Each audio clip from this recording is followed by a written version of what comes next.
오늘은 설계비에 대해서 좀 이해를 해보려고요. 일반 사람들, 클라이언트들이 좀 오해하고 계시는 게 있는데, 건축가들이 설계비를 보통 층당 30평 2층 주택을 짓는다고 하면은 5천만 원 정도 받으면 이 5천만 원을 건축가가 다 가져가는 줄 아는데, 사실은 그게 아니잖아요. 그래서 이 설계비 명목으로 받는 5천만 원이 어떤 명목으로 어떻게 쓰이는지를 클라이언트들한테 알려주면은 서로가 서로를 이해하는 데 도움이 되지 않을까 싶어가지고 이 주제를 한번 준비해봤습니다. 일단 오해가 있을 것 같아가지고 60평 정도의 2층 주택이라고 그랬잖아요. 5천만 원이 조금은 타당하냐라고 했을 때, 그래도 우리가 30평대가 아니면은 이제 저희도 인건비가 올라와 있고 하니까 60평 정도에 그래도 정성 들여 설계한다고 했을 때 4천에서 5천 정도는 돼야 저희도 조금 이윤이 남고 하는 걸로는 이해하면 되거든요. 물론 그거보다 더 저렴하게 우리가 할 때도 있고, 더 많이 받으면서 할 때도 있고, 더 많이 받으면 더 좋죠. 토목은 별도로 할 때도 있긴 하지만 토목, 그 다음에 구조, 기계, 전기, 통신, 소방, 뭐 아주 적지만 정화조 같은 경우에도 돈을 주는 경우도 있고, 조경도 맡기는 경우도 있고, 조경도 맡기는 경우도 있고. 이 5천을 받아서 이만큼의 외주비가 들어가는 거예요? 분야가 이제 그렇게 되는 거예요. 분야가 그렇게 되고, 뭐 계약을 어떻게 하느냐에 따라 요즘은 별로 없지만 뭐 현황 측량이라든가 기타 등등의 측량까지. 그런 거는 일단 빼고. 사실은 원칙적으로는 그거는 건축주가 제공을 해야 되는 거여서 측량, 뭐 지질 조사 이런 그 땅이랑 관련돼 있는 것들은 빼고. 그러면은 전체 배부를 했었을 때 토목에는 어느 정도의 비용이 들어가는 거예요? 토목은 약간 이제 말씀하시려던 그때 틀려요. 뭐 대지가 아닌 경우에 뭐 개발항이나 받거나 그러면 농지 전용하거나 그러면 작업들이 좀 있으니까 그거가 아닌 뭐 지하층을 파는 거에서 흙막이 정도 하는 거면은 3,400, 4,500 정도 할 거예요 아마. 정확하게 말하기가 되게 근데 그게 애매해요, 상황에 따라 너무 틀리기 때문에 보통은 그냥 4,500 정도. 그게 그냥 우리가 근데 아까 그게 맞아요. 그냥 우리가 보통 그냥 전체를 놓고 봤을 때 그 분야들에 대해서 20에서 25% 정도 내에서 하면은 그게 1,000에서 한 1,500이 들어갈 거예요. 그 정도의 외주비가 우리가 보통 나와요. 전체 1,500? 예. 뭐 거기서 뭐 구조 500, 뭐 토목 200, 뭐 조경 100, 뭐 전기 통신 소방 한 번에 하는데 해가지고 한 200 그렇게 하면은 대략적으로 2, 300이 모여서 한 5분야 되면 1,000만 원, 1,200, 1,500 되잖아요. 그러니까 20에서 25%로 외주비를 잡는다. 한 1,000만 원 내외, 1,000만 원 조금 이상, 한 1,200 뭐 이 정도? 그러면은 5천을 받았는데 토목비가 생각보다 엄청나게 튀었어. 단독주택 중에서는 그렇게는 안 나와요. 500은 안 넘어가요. 나올 수 있죠. 나올 수도 있어. 경사지하거나 뭐. 그럼 예를 들어서 그렇게 튀었어. 그러면은 5천 받은 거에서 해결하는 게 맞아요? 아니면은 건축주한테 더 요청을 해요? 별도로 요청합니다. 아니 그리고 그런 땅이면 그 얘기를 먼저 인지시키거나 설명을 하거나 아니면 이거는 별도로 하자고. 굴도심의 같은 게 서울시에서 하다 보면은 땅을 거의 안 파도 굴도심이 받으려는 땅도 엄청 많거든요. 그 비용만 뭐 3,400이니까. 네, 그거 비용만 3,400씩인데 그런 것들이 심의할 때마다 갑자기 툭툭 튀어나올 수가 있어요. 그러면은 그것들을 다 하면서 하는 거는 사실은 어렵죠. 그래서 토목 비용은 대부분 별도 계약을 하는 것들을 추천을 드리고 있습니다. 그러면은 5천에서 20에서 25%가 빠진 비용이 설계사, 건축사가 가져가는 비용인 거예요? 아니 이제 가져간다기보다는 이제 거기서 이제 쓰는 비용이죠. 우리가. 건축사의 업무비로 그렇죠. 가져가는 거죠. 설계 비용으로. 설계 비용. 그래서 차라리 다 그냥 별도 계약하고 건축만 계약했으면 좋겠어요. 솔직히 얘기하면은. 그다음에 좀 자잘부절하게 이제 뭐 부대 비용 있잖아요. 뭐 땅도 가보고 뭐 인쇄도 하고 뭐 그런 비용이 5%에서 10%? 인쇄비 마지막에 이제 막 출력해서 납품하는 것까지. 그다음에 저희가 완전히 인건비 베이스거든요. 인건비가 많이 소요가 돼요. 저희가 그게 한 50%까지도 갈 거예요. 그 2,500이라는 게 그 인건비에는 내 월급도 포함될 수 있으니까 뭐 직원한테만 주는 건 아닌데 5,000에 만약 50%면 2,500이잖아요. 네. 직원 한 명이 300만 원 정도 한 달에 월급이란 말이에요. 뭐 그리고 소장도 사실은 저희 업무 단가로 만약에 30일을 넣어버리면 어마어마하게 나올 거예요. 그러니까 한 300만 원 같이 치자고요. 그냥 그러니까 3개월 작업한다 치면은 638이잖아요. 그러니까 그것만 해도 한 1,800, 4개월 되면 6,424잖아요. 2,400이 나오잖아요. 그러니까 아까 50%가 2,500이잖아요. 그럼 대략적으로 진짜로 들어가요. 이 정도가. 저랑 직원 한 명 이렇게 했을 때 나머지 이제 20%는 이윤으로 잡았을 때 그게 1,000만 원이잖아요. 근데 단독주택은 그 1,000만 원을 남기기가 쉽지는 않다. 뭐 잘하면 10% 정도? 그게 3, 4개월에 끝났을 때 이야기인 거고 이게 보통 막 6개월 가고 그렇다고 우리가 막 진행하는 과정에서 뭐 대대적인 변경이 아니면은 수시로 이 설계 변경이 되기 때문에 더 이렇게 뭐 특별한 사유가 아니면은 그러니까 더 요구하지는 않으니까. 그러면은 4개월을 넘으면은 설계사무소 쪽에서는 이제 마이너스를 네, 그럴 확률이 굉장히 많아요. 근데 이렇게 얘기하면 댓글이 또 달린다고. 야, 설계비는 무슨 기준도 없냐. 없죠. 기준이 있다고. 자꾸 얘기하는 기준이 없다고 얘기한다. 그 기준을 있죠. 민간에서 단독주택의 경우 적용하기 어려우니 통법으로 해드리는 거지. 왜냐하면 지금 공공업무 대가 기준으로 따지면 순수하게 설계라고 해요. 건축사 업무 중에 설계 업무가 있고 감리 업무가 있고 추가 업무가 있고 특별 업무가 있어요. 그런 거 다 순수하게 설계라고 치면 사실 인허가 또 빠져요. 빠져요. 여기에 이동엽이는 빠져 있는 거죠. 이건 포함이에요. 그래요? 네. 그러니까 인허가 업무가 너무 당연한 걸로 생각하고 옛날에 인허가 업무가 전부라고 생각했기 때문에 그렇지만 지금은 단독주택의 경우는 설계 업무가 엄청나게 비중을 차지하고 있고 설계 서비스를 제대로 받으려면 4천에서 5천 사이가 돼야 된다라는 말을 하는데 실제로 공공업무 대가 기준을 60평을 기준으로 평당 요즘 1200, 1400 하니까 1200으로 잡고 계산을 하면 4,850만 원이 나오네요. 비슷하게 나오나요? 근데 우리 빠진 게 있어요. 여기서 인테리어를 하면 1.5배를 해야 돼요. 공공 기준이니까 공공에서 하는 것들 한 95에서 90% 받는다고 생각하면 왜냐면 또 공공에서 하는 또 보고랑 체계가 좀 다르니까 좀 유연하게 할 수 있는 게 민간에 있으니까 그걸 다 받을 수는 없다고 생각하고 그러면 여기에서 내는 게 아까 말했던 구조, 토목, 전기 뭐 이런 것들이 다 나가는 거죠.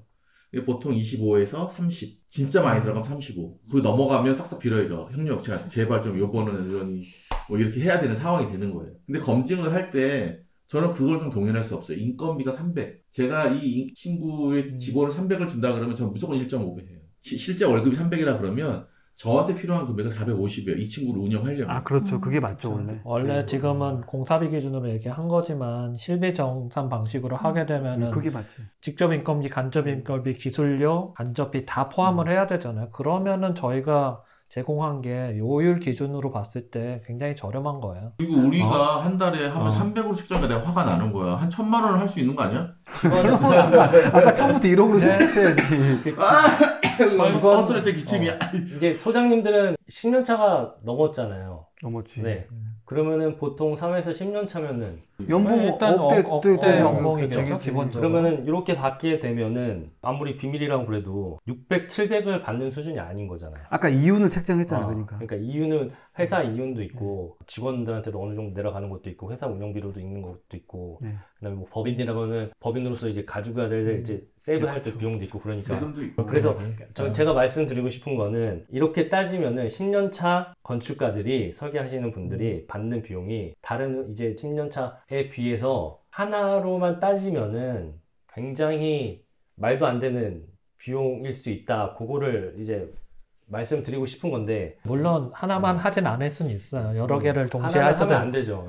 하나도 하기 힘들어서 요즘에는 좀 그러니까 주택이 좀 이렇게 좀 우리도 어차피 건축주도 60평 짓는데 예산이 뭐 평당 뭐 1,000만 원 잡았더라도 6억이잖아요. 거기에 설계비가 뭐 5천 되면은 뭐 이거 규모가 커서 그럴 수도 있지만은 30평짜리 만약에 뭐 주택을 설계하는데 설계비가 3천이다 그러면은 10%예요. 그러니까 크게 느껴지지 않으니까 우리도 주택만큼은 조금 최저치에서 이야기를 하니까 이걸로만 따지면은 높다고 생각하는 사람 건축주는 왜 이렇게 비싸냐고 생각하는 거고 저희는 현실적으로는 낮다고 생각하는 거고 저희도 이제 주택 말고 규모가 좀 더 아예 크거나 우리 공사비도 규모가 커지면은 좀 평당가가 낮아진다고 했잖아요. 저희도 규모가 커지면은 설계비 규모가 커지기 때문에 우리 사무실 운영하는 데도 더 유연하고 하니까는 이윤도 좀 더 확보되고 파이가 커지면 좋은데 하나로만 보면 그렇지만 그렇게는 일은 안 하니까. 다시 한번 말씀드리면 저는 건축가들을 별로 안 좋아한다는 전제하에 계속 말씀을 드리지만 이 돈이 맞냐 적냐를 판가름하기가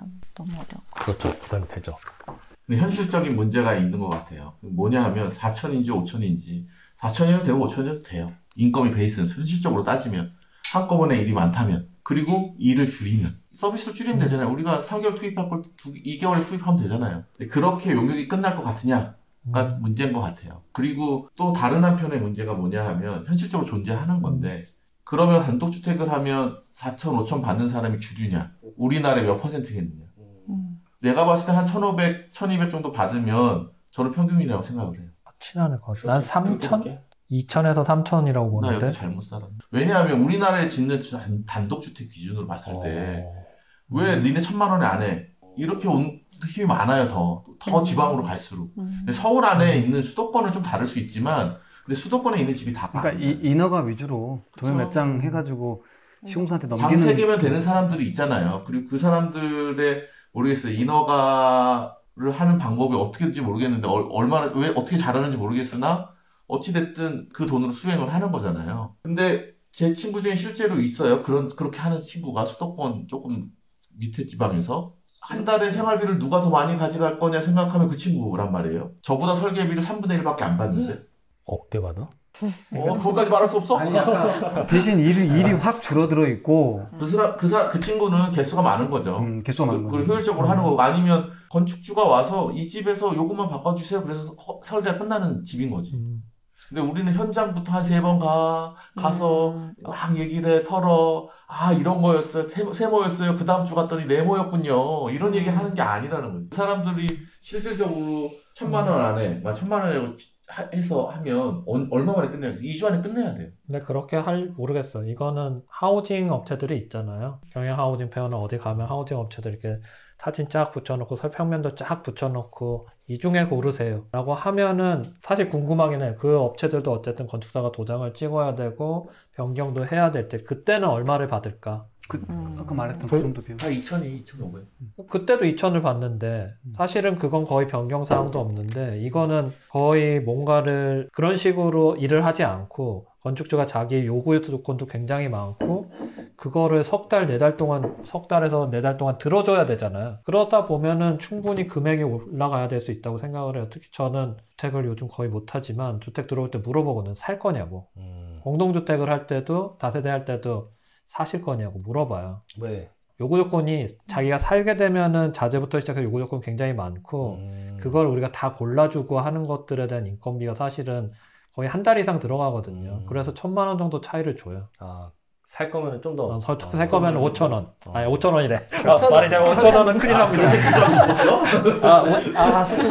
수주가 땡기는데. 실질적으로 설계 협의 부분이 너무 많아진다고 하는 거고 임대 건물 잘 지어주세요 그러면 내가 맞춰줄 수 내가 있거든. 어떤 경우가 생기냐면 우리가 뭐 예를 들어서 흔히 말하는 아트월을 할 때 임대면 무슨 재료 쓰겠어요? 아 오케이 이렇게 떨어져요. 근데 자기가 사는 주인 세대다 그러면 CG까지 다 해줘요. 또 해결이 안 돼. 다시 한번 보시죠. 그게 뭐 나쁜 재료에서가 아니라 자신도 선뜻 결정하기가 어려운 거예요. 이게 왜냐면 많은 돈이 투입되고 자기가 살 때니까 그러면 또 검토해주고 검토해줘야죠. 근데 그런 서비스가 가려면 그럴 거 확률이 높다면 당연히 비용은 책정돼야 된다. 그 집 짓고 있어요? 설계했던 거? 네. 주택? 그 며칠 전에 비계 털었어요. 럭셔리 주택? 아니, 럭셔리는 아니고 작가의 예술가의 주택? 제가 생각하기에는 시공사랑 짧게만 시공사랑 해서 한 이 정도로 계약을 했는데 퀄리티가 그 가격에 비해서 되게 잘 나왔어요. 그때 설계비는 훈훈한 이야기인데. 뭐 정확한 금액은 아니더라도 적정하게 이렇게 해가지고 이윤이 좀 남아요? 아니요, 안 남죠. 제가 그 시작을 2023년 4월에 했거든요. 근데 지금 2025년인데. 지금 그쵸, 감리 단계 아니에요 지금? 지금 감리하고 있는데 근데 그 땅이 그 개발행위 하면서 이상하게 변해서 계약을 2번 했어요. 네. 그 설계 변경비는 그 당시에 그럼 좀 해서 네, 추가로 받고, 해가지고 조금 더 받고. 지금은 이제 감리 계약은 따로 해서 네, 감리 계약 하고 따로 있는 해서. 재밌는 게 건축학과가 제가 알기로는 의과, 담으로 많이 배우는 학과 중에 하나로 알고 있거든요. 건축학과가 5년제예요. 엄청나게 공부를 하잖아요. 여기서 대학원을 가면은 이제 7년이야. 제가 이제 이렇게 쭉 봐보니 뭐 의과대 같은 경우는 그렇게 공부를 하고 이제 순차적으로 가면은 그 월급이 올라가요. 되게 안정적이고. 근데 건축 설계 쪽은 뭐 프로젝트가 계속 있어 안정적이냐? 사실 그렇지도 않은 것 같아. 굉장히 불확실성한 미래를 가지고 달려가는 직종인데 너무 강조를 하는데.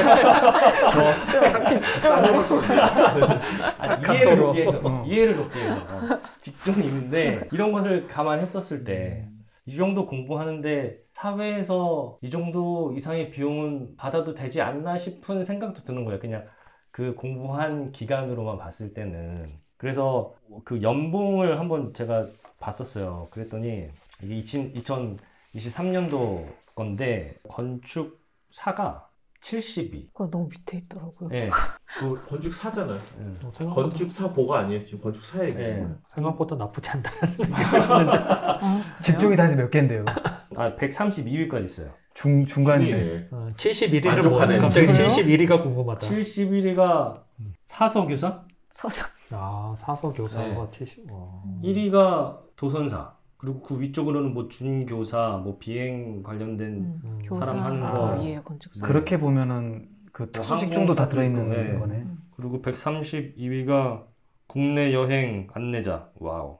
그래서 1위 도선사는 월 소득이 1,200. 평균으로 봐요. 네, 그리고 건축사가 460제 정도. 그리고 맨 꼴찌인 143위까지 있구나. 143위가 요양보호사. 우산 어디 있어요? 전문의 1,100만 원 정도. 의사는 또 따로 있어요. 800만 원 정도. 일반의. 네, 변호사가 한 1,000만 원 정도 되고. 143회에서 70위. 제일 낮은 게 176만 원. 제일 높은 게 그만해요. 그만해. 아무튼 그렇다. 세상 모든 직종을 안티로 만들고 싶은 거야? 아니 뭐 프로페셔널 세계에서는 미안해. 평균하고는 다를 수 있잖아. 그렇죠. 이게 그러니까 평균치기 때문에 더 못 받을 수도 있고 더 받을 수도 있고. 깎이는 게 되게 많을 거예요. 그래서 이것보다는 좀 높게 잡아도 되긴 하는데 이렇게 많이 공부를 하고서 받는 비용치고는 실질적으로 저는 건축가는 아니지만 실질적으로 건축가들은 좀 아실 수 있는 비용일 수도 있겠다. 개인적으로는 무조건 아쉽죠. 개인적으로는 나는 월 1억을 벌었으면 좋겠지. 근데 그거와 사회가 지불해 줄 수 있느냐는 또 다른 것 같아요. 사회가 지불해 줄 수 있느냐와 사회가 지불하길 원하느냐. 근데 우린 둘 다 되게 낮거든. 그래서 나는 건축사들 모이면 좀 답답한 게 왜 우리 돈을 이렇게 낮아요? 어떻게 할까요? 하는데 참 많이 얘기하죠. 사회는 그럴 생각이 없는데 그렇죠, 맞아요. 그게 괴리가 굉장히 큰 것 그 같아요. 괴리를 줄여야 되는데 계속해서 우리는 왜 그 사람들 그런 인식을 갖고 있는지 그거를 바꿀 건지 아니면 우리 업무를 아니면 더 라이트하게 갈 건지 조금 근본적인 얘기를 외국에서 더 많이 받는다고 해서 그게 우리나라에 적용될 수는 없을 수도 있잖아요. 그러니까 아까 이제 공 대표님 말씀하셨던 것처럼 학교에서도 학생들도 5년 동안 있고 저희도 굉장히 안쓰럽게 보고 있잖아요. 그 정도 공부를 했으면 사회에서도 그만큼 더 인정받아요. 왜냐면 아니 나는 근데 사실 안타깝지는 않고 그냥 일하는 공부한 비용 연대 비해서는 안타까우면 안 돼? 뭐 이제 학생까지 안티로 만들겠다는 거야? 이게 아불이다. 아니, 아끼리지만 얘기했으면 안 했어. 아니 그래서 그거를 교육 기관과 돈벌이와 연관시키는 거 나는 좀 논점이 계속 흐려지는 것 같아. 미안해. 아니 약간 말을 한 거에서는 저는 약간의 의미는 있다고 아니, 봐요. 이해는 1년을 하는데. 묶어놨잖아. 약간 그래도 전에 비해서는 이렇게 뭐 젊으신 분들이라든지 좀 그런 거를 좀 찾아가신 분들 보면은 그냥 오히려 처음에 오셨을 때 상담받을 때 자기도 설계비는 좀 이렇게 제대로 지불하고 해야지 설계가 잘 돼야 된다라는 거는 인식하고 오는 거죠. 그러니까 조금 예전 분들은 그 전에 너무 좀 그렇게 해온 게 있으니까 뭐 항상 서비스는 좀 싸게 좀 뭔가 이게 아껴야 된다 생각을 해가지고 싸게 설계를 해야지 안 그러면은 이게 아껴야 된다 이런 생각을 하는데 요새는 요거 아꼈다가 1,000만 원 이렇게 맡겨가지고 한다는 젊은 사람은 잘 없는 것 같아요. 설계비를 근데 그런 건축주 학교 이런 데서 정확하게 하지 못하는 게 이 건축이라는 게 그때 내가 말했잖아. 과학 유튜브 중에 삼체 문제를 보라고. 태양이 하나 있을 때는 계산이 되는데 이게 변수가 너무 많아. 우리가 이야기할 때도 아까 공 대표님 되게 답답해 하셨잖아요. 와, 그래 뭐 또 뭐해.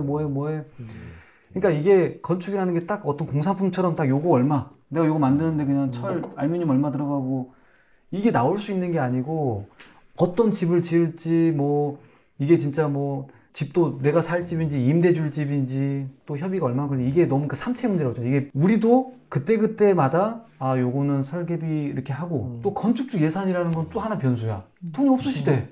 근데 뭘 하셔야 된다고 왔어. 그러면 그거를 네, 안 됩니다. 이렇게 하는 사람은 거의 없다고. 그러면 거기에 맞춰서 했을 때 그러면 저희가 이걸 줄이고 또 이게 그러니까 이게 변수가 변수의 변수들이 계속 엮이다 보니까 일반 사람들은 왜 딱 내놓는 설계비가 없어? 뭐 이거 뭐 얼마 딱 나와야 되는데 이게 있을 수가 없는 분야인 게 참 그런 거죠. 그리고 어떤 클라이언트가 왔을 때 이거는 내가 하고 싶다 하는 프로젝트거나 아니면 이 클라이언트가 굉장히 나와 잘 맞는다고 하면은 사실 5천이라고 했을 때 그 5천을 안 받고도 하기도 하잖아. 할 수 있지. 깎아준다는 거죠? 아니, 안 받게 뜨면 공짜를 얘기하는 건 아닌 거지? 아니 그런 경우가 있을까 아니, 싶어가지고. 아니 깎아주긴 하죠. 깎는 난 깎는 깎는 이거 거보다는 깎는 개념은 아니고 내가 하고 싶으니 이거는 이 정도 비용을 받고도 내가 감당을 해서 하겠다라는. 근데 그 말을 내뱉기가 뭐냐면은 그게 제가 내뱉었잖아요. 나는 그럴 수 있어요. 근데 우리 직원들, 우리 협력업체들 이게 다 예, 순수한 마음 당연히 다 있죠. 좀 기가 막힌 호수 앞에 있는 땅이야. 호수 좋아하잖아. 호수 앞에 집 보면 그냥 할래. 그냥 할 수 있잖아. 호수 앞에 이제 연락하면 돼요. 공짜 할 수 있어요. 만나는 순간 땅 갑시다 하면 바로 그림 나온다. 이거는 진짜 해보고 싶다는 게 있는데 다 전가된다고 저희도. 우리 직원들. 그쵸. 예. 그러니까 이게 진짜 경험해보고 하는 사람들은 말 쉽게 할 수가 없어요. 한 푼이라도 더 받아야. 저는 기준은 한 가지예요. 우리가 업무가 주느냐 안 주느냐. 그거를 건축주가 익스큐즈 하느냐 안 하느냐. 그래서 이 정도 비용 받으면 저희 업무는 이 정도 줍니다. 클라이언트가 오케이 하면 하는 거고 오케이 못하면은 이제 건축가도 못하는 거고. 그런 프로젝트일수록 실제 업무가 줄지는 않아요. 맞아. 스스로 늘리면 늘리지. 맞아. 깎았다고 해서 업무를 빼지지가 않지. 그러니까. 이 얘기를 했던 게 시공비는 뭐 시공비가 높게 나왔다 그러면 디자인을 좀 변경한다거나 아니면 재료를 싼 거를 해가지고 그 비용을 맞출 수 있는데 뭐 설계비가 막 그렇게 해서 맞출 수 있는 분야는 아닌 것 같아가지고 어쨌든 들어가는 용량이나 물량. 그러니까 차라리 건축도 이렇게 하죠. 그러니까 만약에 뭐 우리가 아까 3천이든 5천이든 설계를 했어요. 근데 뭐 500을 좀 깎는 상황이야 지금. 그러면은 한 번 정도 이야기하죠. 그냥 깎아봐야 지금 우리가 이야기하는 게 500 아닙니까? 갑자기 이거 5천짜리 뭐 2천에 해달라는 거 아니잖아요. 그러면 이제 우리가 하냐 마냐를 따르는 그냥 요거 쓰시고 제가 좀 더 할게요. 그게 나중에 그 도면에 의해서 견적도 제대로 나오고 그러면은 대부분은 그래도 받아들인 경우가 있어요. 생각해보고 내가 500 깎아서 그렇게 득이 될까?